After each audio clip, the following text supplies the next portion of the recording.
Chapter 4, with the deep, unconscious sigh which not even the nearness of the telescreen could prevent him from uttering when his day's work started, Winston pulled the speak right towards him, blew the dust from its mouthpiece, and put on his spectacles.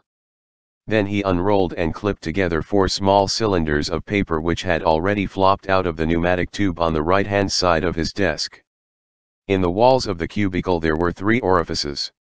To the right of the speak right, a small pneumatic tube for written messages, to the left, a larger one for newspapers, and in the side wall, within easy reach of Winston's arm, a large oblong slit protected by a wire grating. This last was for the disposal of waste paper. Similar slits existed in thousands or tens of thousands throughout the building, not only in every room but at short intervals in every corridor. For some reason they were nicknamed memory holes.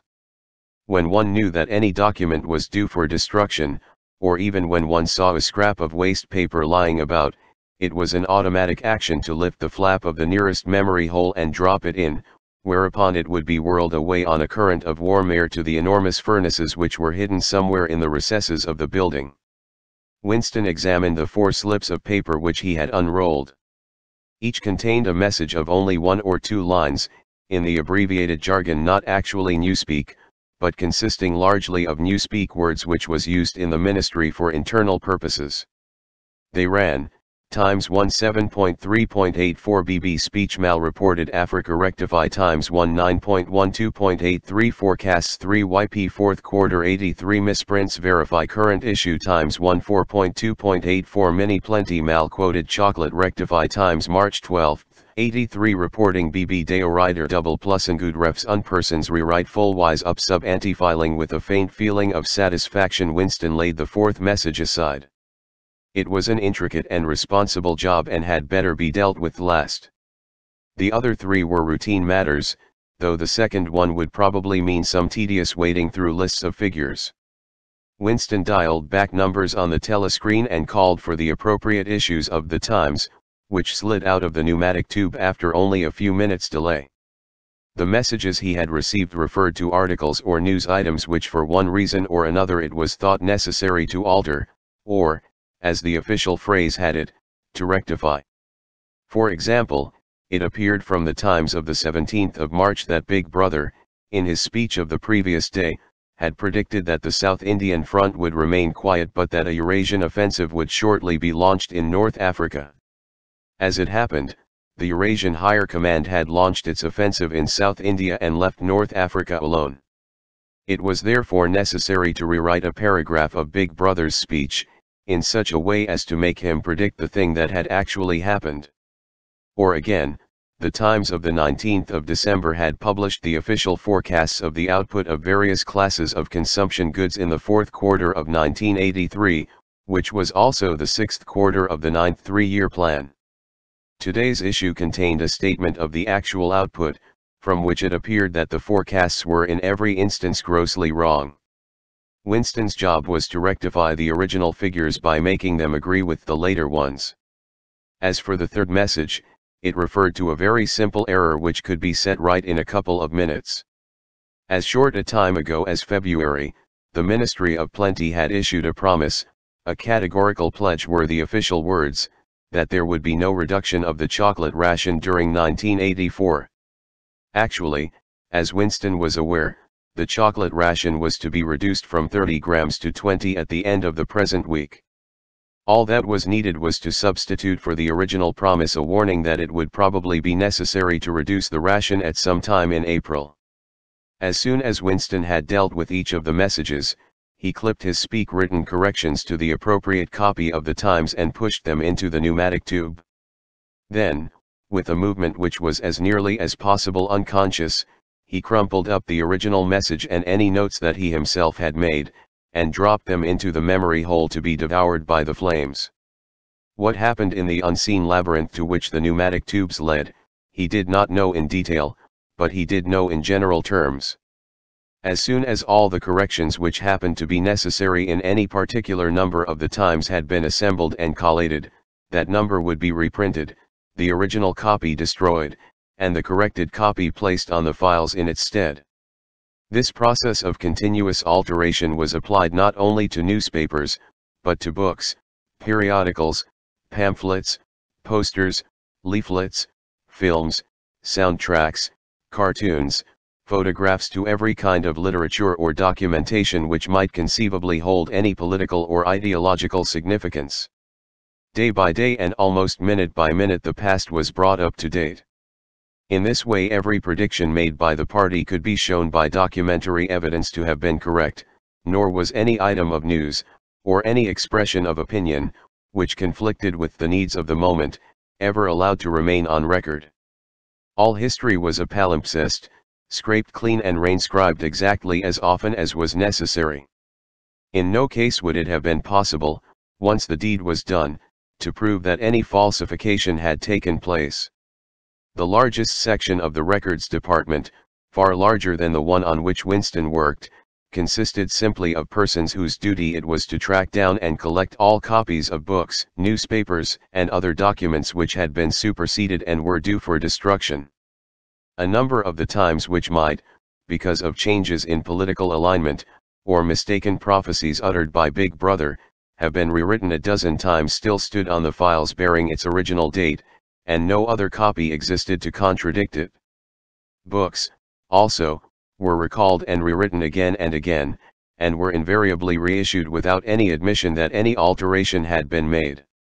Even the written instructions which Winston received, and which he invariably got rid of as soon as he had dealt with them, never stated or implied that an act of forgery was to be committed. Always the reference was to slips, errors, misprints, or misquotations which it was necessary to put right in the interests of accuracy. But actually, he thought as he readjusted the Ministry of Plenty's figures, it was not even forgery. It was merely the substitution of one piece of nonsense for another. Most of the material that you were dealing with had no connection with anything in the real world, not even the kind of connection that is contained in a direct lie. Statistics were just as much a fantasy in their original version as in their rectified version. A great deal of the time you were expected to make them up out of your head. For example, the Ministry of Plenty's forecast had estimated the output of boots for the quarter at 145 million pairs. The actual output was given as 62 millions. Winston, however, in rewriting the forecast, marked the figure down to 57 millions, so as to allow for the usual claim that the quota had been overfulfilled. In any case, 62 millions was no nearer the truth than 57 millions, or than 145 millions. Very likely no boots had been produced at all. Likelier still, nobody knew how many had been produced, much less cared. All one knew was that every quarter astronomical numbers of boots were produced on paper, while perhaps half the population of Oceania went barefoot. And so it was with every class of recorded fact, great or small. Everything faded away into a shadow world in which, finally, even the date of the year had become uncertain. Winston glanced across the hall. In the corresponding cubicle on the other side a small, precise-looking, dark-chinned man named Tillotson was working steadily away, with a folded newspaper on his knee and his mouth very close to the mouthpiece of the speak-right. He had the air of trying to keep what he was saying a secret between himself and the telescreen. He looked up, and his spectacles darted a hostile flash in Winston's direction. Winston hardly knew Tillotson, and had no idea what work he was employed on. People in the records department did not readily talk about their jobs. In the long, windowless hall, with its double row of cubicles and its endless rustle of papers and hum of voices murmuring into speak-rights, there were quite a dozen people whom Winston did not even know by name, though he daily saw them hurrying to and fro in the corridors or gesticulating in the 2 minutes hate. He knew that in the cubicle next to him the little woman with sandy hair toiled day in day out, simply at tracking down and deleting from the press the names of people who had been vaporized and were therefore considered never to have existed. There was a certain fitness in this, since her own husband had been vaporized a couple of years earlier. And a few cubicles away a mild, ineffectual, dreamy creature named Ampleforth, with very hairy ears and a surprising talent for juggling with rhymes and meters, was engaged in producing garbled versions definitive texts, they were called of poems which had become ideologically offensive, but which for one reason or another were to be retained in the anthologies. And this hall, with its 50 workers or thereabouts, was only one subsection, a single cell, as it were, in the huge complexity of the records department. Beyond, above, below, were other swarms of workers engaged in an unimaginable multitude of jobs. There were the huge printing shops with their sub-editors, their typography experts, and their elaborately equipped studios for the faking of photographs. There was the teleprogram section with its engineers, its producers, and its teams of actors specially chosen for their skill in imitating voices. There were the armies of reference clerks whose job was simply to draw up lists of books and periodicals which were due for recall. There were the vast repositories where the corrected documents were stored, and the hidden furnaces where the original copies were destroyed. And somewhere or other, quite anonymous, there were the directing brains who coordinated the whole effort and laid down the lines of policy which made it necessary that this fragment of the past should be preserved, that one falsified, and the other rubbed out of existence. And the records department, after all, was itself only a single branch of the Ministry of Truth, whose primary job was not to reconstruct the past but to supply the citizens of Oceania with newspapers, films, textbooks, telescreen programs, plays, novels with every conceivable kind of information, instruction, or entertainment, from a statue to a slogan, from a lyric poem to a biological treatise, and from a child's spelling book to a newspeak dictionary. And the ministry had not only to supply the multifarious needs of the party, but also to repeat the whole operation at a lower level for the benefit of the proletariat. There was a whole chain of separate departments dealing with proletarian literature, music, drama, and entertainment generally.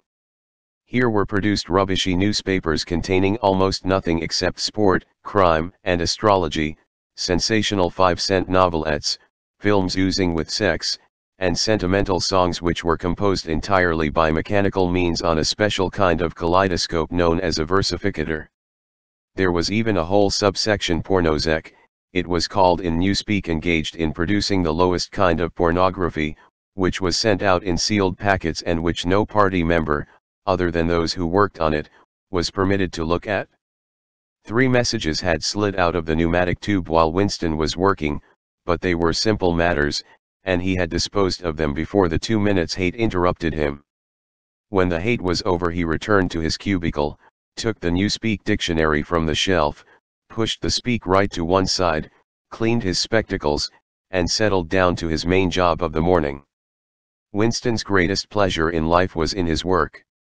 Most of it was a tedious routine, but included in it there were also jobs so difficult and intricate that you could lose yourself in them as in the depths of a mathematical problem, delicate pieces of forgery in which you had nothing to guide you except your knowledge of the principles of Ingsoc and your estimate of what the party wanted you to say. Winston was good at this kind of thing. On occasion he had even been entrusted with the rectification of the Times leading articles, which were written entirely in newspeak. He unrolled the message that he had set aside earlier.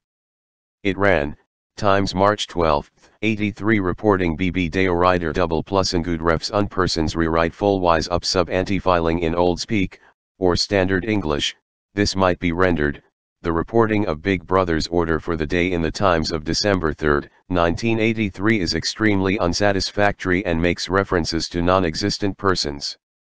Rewrite it in full and submit your draft to higher authority before filing. Winston read through the offending article. Big Brother's order for the day, it seemed, had been chiefly devoted to praising the work of an organization known as FFCC, which supplied cigarettes and other comforts to the sailors in the floating fortresses. A certain Comrade Withers, a prominent member of the inner party, had been singled out for special mention and awarded a decoration, the Order of Conspicuous Merit, 2nd class. 3 months later FFCC had suddenly been dissolved with no reasons given. One could assume that Withers and his associates were now in disgrace, but there had been no report of the matter in the press or on the telescreen. That was to be expected, since it was unusual for political offenders to be put on trial or even publicly denounced. The great purges involving thousands of people, with public trials of traitors and thought criminals who made abject confession of their crimes and were afterwards executed, were special showpieces not occurring oftener than once in a couple of years. More commonly, people who had incurred the displeasure of the party simply disappeared and were never heard of again. One never had the smallest clue as to what had happened to them. In some cases they might not even be dead.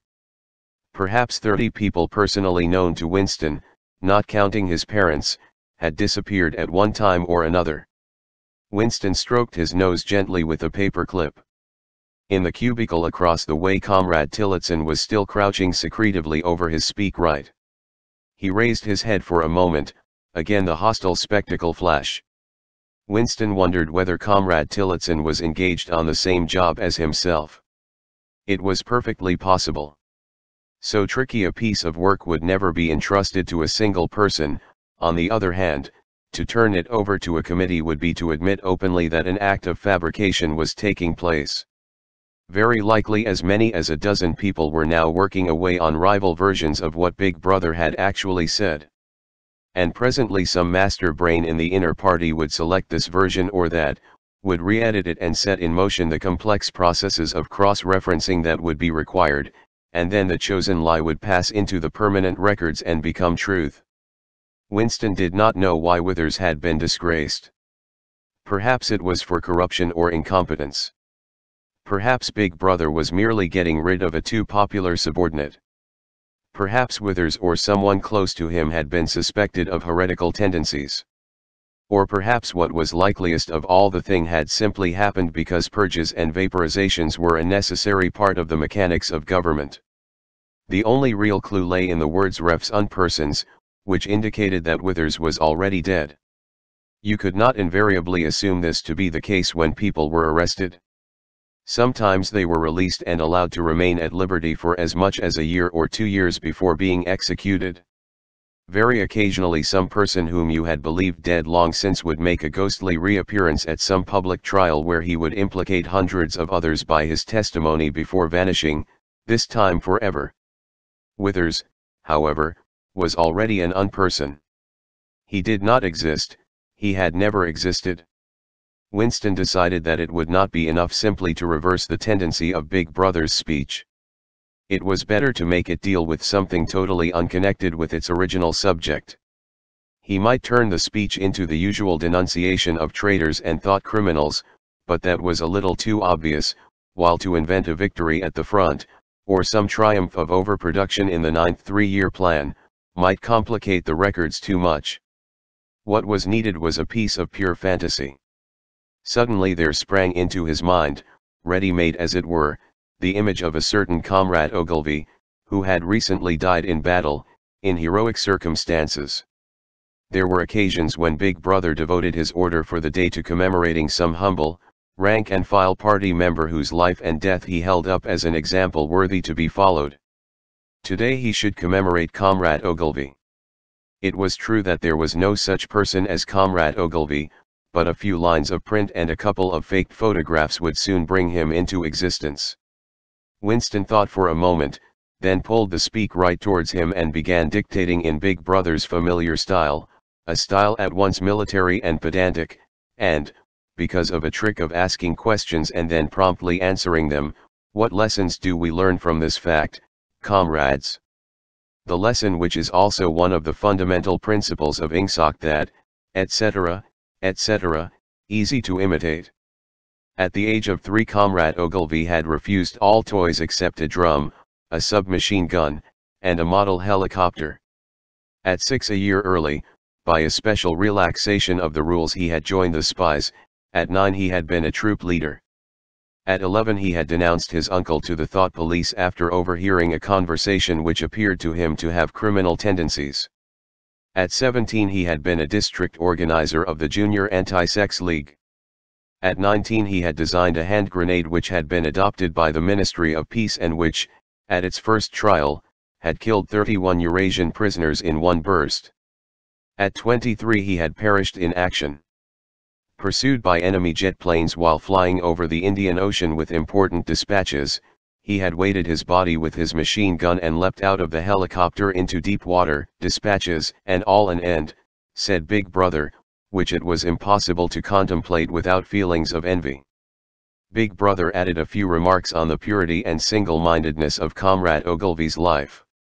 He was a total abstainer and a non-smoker, had no recreations except a daily hour in the gymnasium, and had taken a vow of celibacy, believing marriage and the care of a family to be incompatible with a 24-hour a-day devotion to duty. He had no subjects of conversation except the principles of Ingsoc, and no aim in life except the defeat of the Eurasian enemy and the hunting down of spies, saboteurs, thought criminals, and traitors generally. Winston debated with himself whether to award Comrade Ogilvy the Order of Conspicuous Merit. In the end he decided against it because of the unnecessary cross-referencing that it would entail. Once again he glanced at his rival in the opposite cubicle. Something seemed to tell him with certainty that Tillotson was busy on the same job as himself.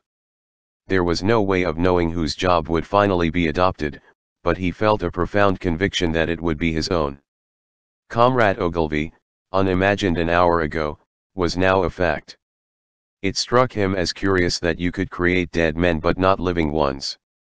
Comrade Ogilvy, who had never existed in the present, now existed in the past, and when once the act of forgery was forgotten, he would exist just as authentically, and upon the same evidence, as Charlemagne or Julius Caesar.